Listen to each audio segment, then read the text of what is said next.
Welcome back to the Dukascopy TV studio. I'm joined here in our Geneva studio by Dr. Rebekah Jorgensen with Webster University Geneva. Thanks for joining me, Rebekah. Thank you for inviting me.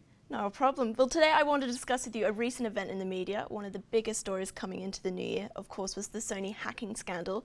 How has this hack impacted the industry? I think it's important for us to understand that the hack happened on 4 different levels, and each one impacts the industry a little bit differently. On the one hand, you had private communication stolen, which is like stealing somebody's mail. And we may find out things that we don't want people to know about us, about our thoughts about other people, but that really isn't newsworthy in a big way. It's kind of like a gossip column. The second area that was really serious was the people's data that was stolen, and confidential data that you are required to give the studio if you work there, and they should be required to protect. And the issue that has come out now in lawsuits is, did they protect it to the extent that they should have, and notifying people that they've been hacked? The third area was in terms of the kinds of information about the unequal treatment, for example, of women, and the gender discrepancies in payment and things like that. That's like a normal business journalist might uncover. So is that really such a bad thing? It's just they got it through computers instead of through sources.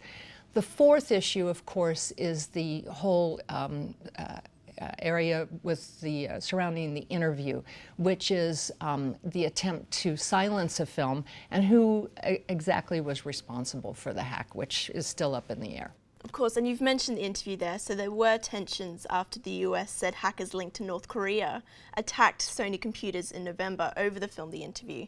So would you consider these events a game changer in cyber warfare? I think that we have some questions about exactly what really happened with this hack, and I'm still not convinced. There seems to be no question that a foreign nation did play a part in it, but there also may have been some other components, an insider component where a disgruntled employee or somebody who had, again, access to the data got hold of it and decided to do some damage to the studio.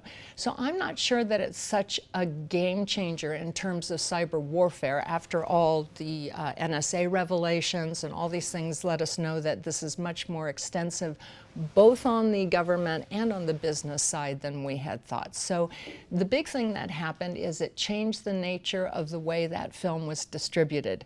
Whether it was distributed for the better, if Sony earned its money back on it, is unlikely, but it did open the door for that. Of course. And then, of course, with this incident comes the issue of cybersecurity, misuse of data, and subsequent actions of nations, businesses, and individuals attempting to limit the ability of others to invade others' privacy.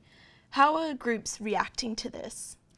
The first thing, the most recent thing that I've seen that came out was President Obama proposed a new law in the United States that would address 3 issues related to this. The one is the idea that people could face criminal action for stealing other people's email, which has not really been on the table before.